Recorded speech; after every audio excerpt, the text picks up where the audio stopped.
What's up, guys? Welcome to Photo Footage. This is Mathew Irving. I'm Nick Sparks. You can find me on Instagram at Nick Sparks Photography. You can find Mathew Irving on Instagram too, Irving Photography. Matt Irving Photography. Yeah, it's in the description below. Yeah. So today we are talking about color science, color in general. There's a I lot. like colors. Yeah, there's a lot of colors to talk about. Yeah. Millions and millions. So, in general, I think that the color gamut of cameras today is ginormous. Like, they can see almost as well as we can see. There's so many 100%. colors out there. Like, every camera Yeah, does it. you can pretty much shoot any camera and make it look however in post. There's great dynamic range, lots of colors in there. And if you're shooting raw, then you have all the flexibility in the world to make the files look as different or as minimalistic, or I guess what I'm trying to say is you can also get it more right in camera and you know also do stuff like that, but you can also go a little bit crazy, create a look, and do all that good stuff. Yeah, there's so much flexibility and range now. We're really kind of spoiled in that department. Like, all these colors that we can manipulate however we want now. Yeah, with the sort of first-gen DSLRs, you were kind of more or less stuck, because if you moved too far in one direction or the other color-wise, it wouldn't manipulate as much. But now, we're onto mirrorless cameras, and we got like the highest level of DSLR, and now these files are amazing. People can do really cool, creative things. So, like, when you're talking color science, like, a lot of cameras like to tote color science, camera companies, and they're like, we have this color science, or let's go Fuji through all the versus Canon versus let's go Nikon through all versus the Sony versus... I mean, I have a good base of what you shot a lot of different cameras. I shot a lot of different cameras. We know a lot of what they do differently. Yeah, how would you describe Fuji color? Well, Fuji is more green because of that's just the way the sensors are. Like, because there's one more green pixel for every green pixel, I guess. Right, so there's just more green, which is cool. Which makes it kind of feel like a throwback. At least that's what they sell, and I don't know. I like it. It gives it something different out of post. But like, they're the only ones that do something like that, as far as I know. Everybody else has the standard bare kind of configuration for their sensors, otherwise, right? Yeah. Yeah, so I feel like that's the biggest shift for Fuji's differences in the color Sigma system. has a couple of Foveon sensors, but other than that, everybody else but nobody's really shooting that enough, at least. Everybody else is CMOS. So. Yeah, so everybody's kind of doing that bare color layout, you know what I mean, with a CMOS sensor. Yeah. For sure. So, but you have so many color capabilities that, like, even though the Fuji camera has maybe a few more green pixels that is collecting in the picture, like, in post you can make them still look exactly the same. And any camera, like, it doesn't matter. You could tweak a Canon to have more green, and it could still look like a Fuji file. Like, I feel like that's kind of something that's being touted as being important now, is the color science, because in camera it looks this certain way or something. It's very important if you're shooting JPEG. So but that's exactly it. Like, if you're shooting raw in post, you can make it look however you want now. I mean, there's so much. I matched a Pentax 645Z to my Canon 5DSR back in the day, just through one little calibration tool, and I got it 90% of the way there. Yeah, and you can hardly tell the difference. Most colors look the same, and that just saves a lot of time in post. Yeah, that way. But also, like, so the color science is more than just like what the cameras can produce. Like, also what's important is like how you use the colors. Like, so like there's different attributes maybe to colors, like warm versus cool. Yeah. So I'd say the first thing to do when you get a photo into your Lightroom catalog or Capture One or whatever is just to tweak the white balance to your liking. So if you're a beginner in color, the only one thing you should really focus on is the white balance. So the white balance is the blue to orange ratio, and then below that it's the magenta to green ratio. Yeah. So you want to work all those together, right? Yeah. They just kind of slide together usually to kind of keep things natural looking. But I would say if you shoot more on the orange side, it's sort of a different feeling than shooting more on the cool side. So cool, I might kind of consider to be more calm feeling, maybe laid back, like kind of like jazz music or something. Yeah, right? kind of, because like we've seen so many pictures over so much time that are that way, of that genre, that we just tend to feel that way. Like, maybe you start to feel like... Yeah, I mean, there's psychology to it too. So totally.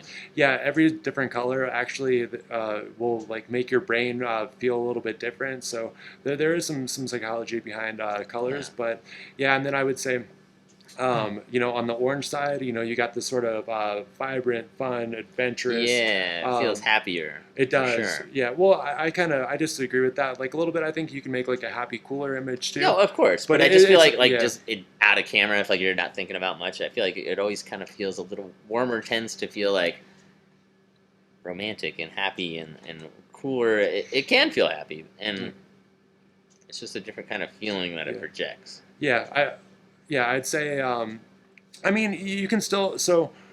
It kind of just depends on your shooting style a little bit too. So I think you can make a happy image cool or warm, but yeah, I mean, let's not debate it. But Yeah, I mean, everybody's going to have a different perspective of that, but I think that like what I can tell you, at least from my photography and like the stuff that I do a lot in the preference of colors, is generally a lot of the stuff I shoot outside I tend to like warmer, and a lot of the stuff that I shoot inside I tend to go a little cooler. Yeah, that's just kind of my natural habit. Like, obviously they're going to be different in the white balance anyway when you can, but I tend to err more towards the cool side inside and more towards the warm side outside, just naturally. I don't know why that is. Yeah, I guess it's just because the color balances are that way. Yeah, I mean, as you edit more, like sometimes I find myself doing things I'm not sure quite why I'm doing them, but it just feels right. It just looks right in the end. So you're like, I have to do that because that's how it looks right to me. Yeah, right. So it's kind of like you shoot warmer outside and cooler inside, and you don't 100% know why, but something just sort of. I just do that. The sliders just move that way, and I'm like, oh, that looks great to me. I don't know. Yeah. So a lot of color balance and color science is in the eye of the beholder. So like what you really like and that you're selling to a specific client base might be different from what somebody else makes. But so colors are always really it's a subjective thing. Yeah, so. It's always subjective for sure. Yeah. But it definitely implies a feeling, which.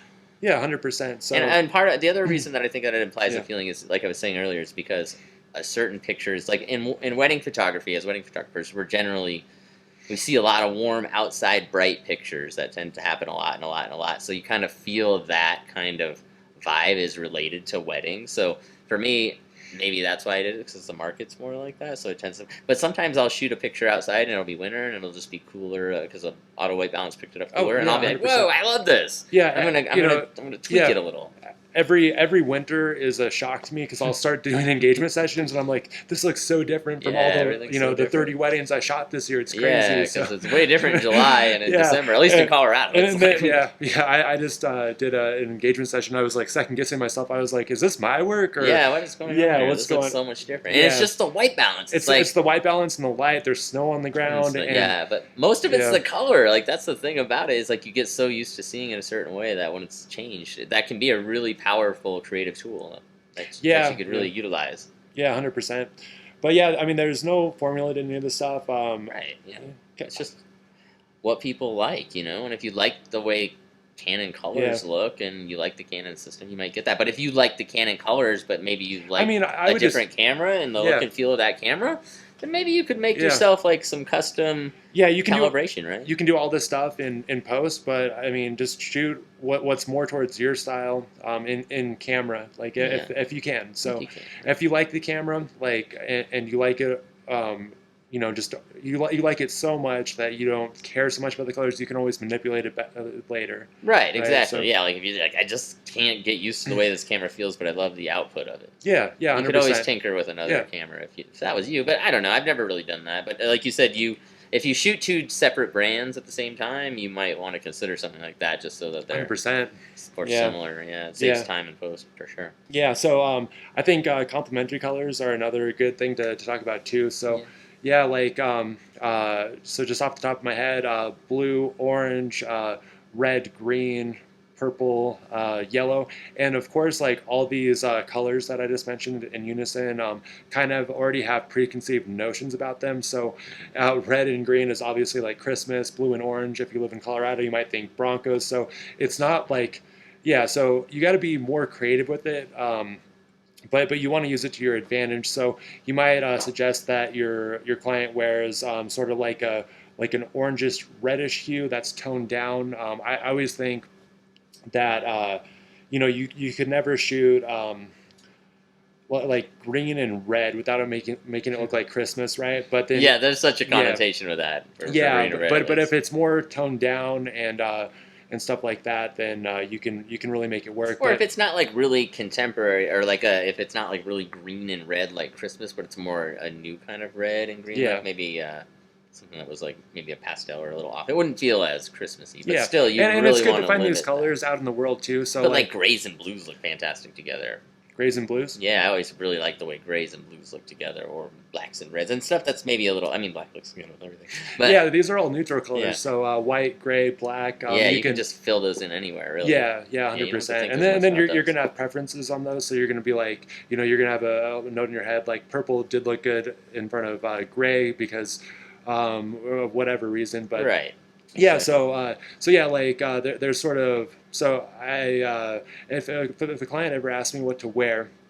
I typically say like don't wear the brightest color ever. So like if they're wearing like a bright red, it's gonna kind of take over the picture. But if they're wearing like a toned down more That's interesting. yeah. See, I generally tell people something different than that depending on the setting. Like, if I know we're going to go out to nature, Mhm. I'll often tell them to wear, like, something that's a little more colorful so they pop out from the drabness of Yeah, nature. yeah, I call that a pop color. Yeah, like a pop color, yeah. But if they're Yeah. wearing, like, something, like, if we're going to the city, you could just wear all neutrals. You could wear black and gray and white, and it would still fit in, because there's a lot of color in the city that you could use to your advantage. You know what I mean? And then you have, like, infinite kind of scenes, as opposed, like, if they're just wearing purple, for me, that would really limit where I like what like if spots both I of would them go are to. just wearing purple. Well, I hope they don't. Yeah. But Yeah. not if they're both wearing purple. That'd But be like I'm horrible. just saying, like if your subject in general is It's a wearing nightmare. purple, like if it was just one person that you had a Yeah. subject that was wearing purple, it might limit what scenes I would Yeah. shoot them in. So, Because of that. yeah, Like so- you're saying, so- I wouldn't shoot them next to a red wall because that would be Yeah, they would. that. Yeah, that if somebody's would be, wearing a bright red shirt, don't shoot them right next to a red wall. I mean, you can make that intentional and kind of cool, kind of artsy, but you're it's not gonna going to be able to. hard to fix Yeah. later. Yeah, it's gonna be. Yeah, they're just going to blend into that wall, yeah, man. it's gonna be messy. Yeah. Yeah, there's not gonna be a whole lot of color shifting you can do in post to make Yeah. it the same because it's gonna affect everything. But yeah, as far as my color tastes go, we're kind of going off taste here. Right, of course. Yeah, I'd say anything sort of earthy, so like blues, sort of olive greens, Browns. darker greens, Oh, you're browns, tans. Yeah, anything like that. If I'm going out to nature or going out to the city, I love photographing all those colors. And yeah, I mean, if somebody asks me what to wear, I'm gonna say like toned down, earthy, just because I know it can't go like that wrong. But if somebody wears a really vibrant color and it's taking over the whole shoot, and then the colors Right. don't match up in the background or something, Then you have to be really cognizant of what they're wearing, and you have to really pick your scenes. yeah, correctly. like I think of this one couple I shot, and they were wearing, or she was wearing like a bright red dress, and he was wearing like a tux, right? So it was like pretty much like all black. Yeah, neutral. like iconic. Yeah, 50s 100%. style, maybe. But yeah, like in that situation, it's the dress is really popping out, so I want to make that the focus of the image. I don't want to add too many crazy colors. In the Yeah, you don't background. want to have like a Yeah, brick wall back yeah, there. 100%. You So you're keep looking it for pretty, neutrals, right? pretty neutral. So Yeah, so yeah. she pops. yeah, That's 100%. the pop effect. And that I usually do in nature, but occasionally, man, you can make it so good in the city, especially in the winter months when things Yeah. aren't as alive. So Yes. that's an interesting So- thing to think about with color, Yeah. though, that a lot of people probably don't think of when you think about colors and their photos. They mostly just think of what colors are being produced in their cameras, but you really select the colors that are going into your photos by pointing the camera in certain places and having your subjects wear certain colors. Like you really 100%. need to think about that kind Yeah, of so stuff. if you have no idea what somebody's going to wear when they first show up, then you just gotta like let yourself take in what they're wearing when they first get there. So notice that they're wearing a red dress and think to yourself, Right. oh, like green is pretty complimentary. If I could find like a really sort of toned down dark Yeah, green, yeah, not too Christmassy. Not too Christmassy, right?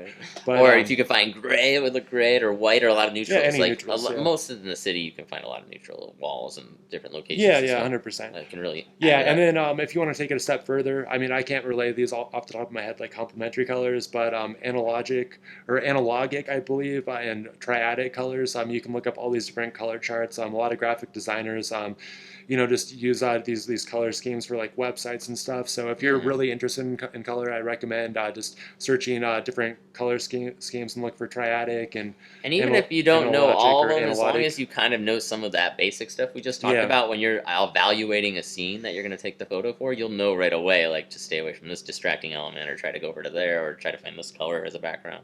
Because Yeah. your subject is gonna wear what your subject's wearing, and that's harder to change. But the background, you just take some more steps, do a little more walking. Yep. And if color confuses you and you're kind of a beginner to this, maybe just tell somebody to wear neutrals, and then it's a clean base, and you can go out and just experiment from there. Yeah, and see, exactly. maybe photograph some different colors in the background, see which ones look good to you and stuff. So And make your subject pop and make the composition that you like and stuff like that. yeah. Anyway, All right. colors. Yeah. Oh, one more thing I wanted to go over. Sure.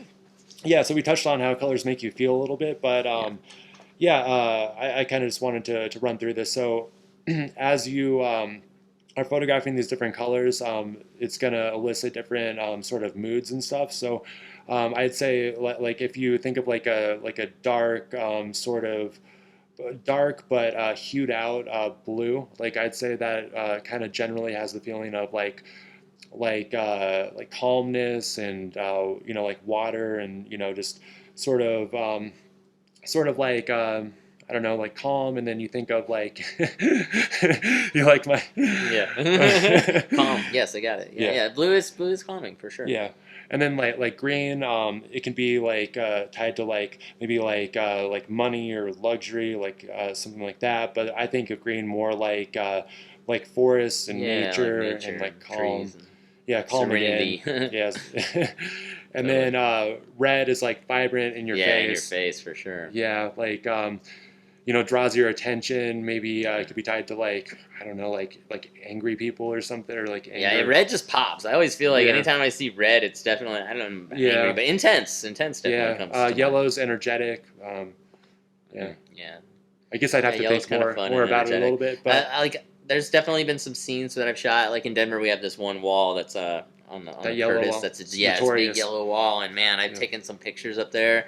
And sometimes I love it, and sometimes I hate it, and it's always the exact same wall around the same time of light, and it mostly comes down to the couple and what they're wearing. And it's such a strange thing to think about, because that's not something, as a photographer, most people talk about or think about, but the colors that are in your scene make the photo. Yeah, 100%. Yeah, so it's good to evaluate it, think about it a little bit. Well, I've obviously run out of things to say, so yeah, let's move on. colors. Yeah.